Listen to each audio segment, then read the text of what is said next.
Oui, bonjour tout le monde. Aujourd'hui, ça me tentait de faire une petite vidéo pour faire une vidéo un petit peu plus utile que faire de l'origami, vu que c'est mon hobby. Vu que j'ai remarqué qu'il y a quand même quelques personnes qui aiment les geckos, puis qu'on est souvent arrêté par ce problème-là, la mue du gecko. Souvent, la mue du gecko, ou ses pattes, ou le bout de sa tête, il reste des restants de mue. Puis il faut les enlever souvent avec des cotons de cheese parce que des fois ils muent moins bien, ça dépend de l'âge. Fait que puis faire mais sauf que la meilleure idée c'est de faire une boîte à mue.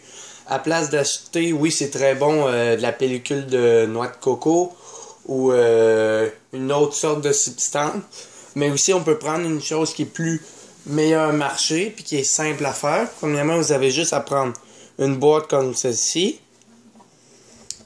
Puis vous avez juste à couper une ouverture ici, comme vous la coupez ici, comme ça, comme ça. Voilà. Et après, évidemment, vous refermez le tout. N'importe quelle grosseur, ça dépend de la grosseur de votre gecko. Et ça forme ça et vous le mettez comme ça. Mais, le fond, pour aider le gecko, vous avez juste à prendre du papier essuie-tout.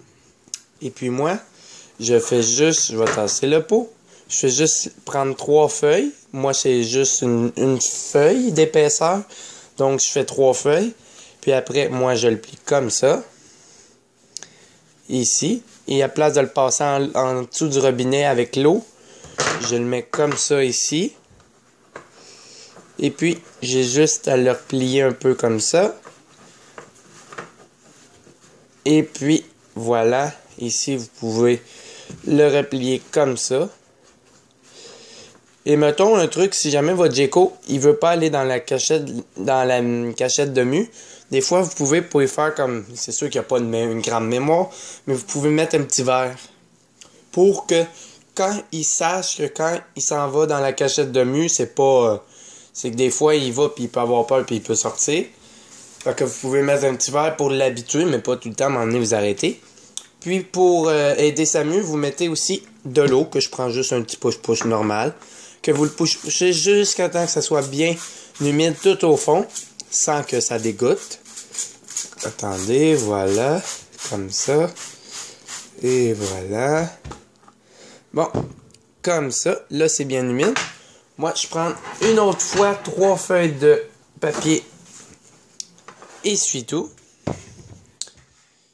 Voilà, que je plie comme ceci et comme cela. Voilà. Et voilà. Et je replie de cette manière-là. Et tantôt, quand je l'ai mis dans cette boîte-là, je l'ai mis comme ça avec le pli-là. Cette fois-ci, je vais le mettre le pli comme ça. Pour que ça soit un peu égal. Plus égal. Pour pas qu'il y ait trop de papier non plus qui touche au millet. Parce que le millet qui touche à l'eau, il va germer. Comme ça.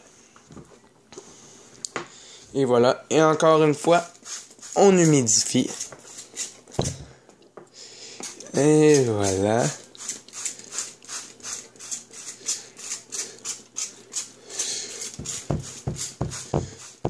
Et voilà, vous tapotez un peu. Et vous en remettez un peu pour qu'il soit un petit peu plus mouillé ici. Et voilà. Et vous refermez le tout. Et voilà. C'était ça, sa cachette de mue. Alors, merci d'avoir regardé la vidéo. Et il va y en avoir d'autres qui vont suivre bientôt. Si vous avez un petit commentaire ou un j'aime, ça serait très, très apprécié pour que je puisse m'améliorer. Merci.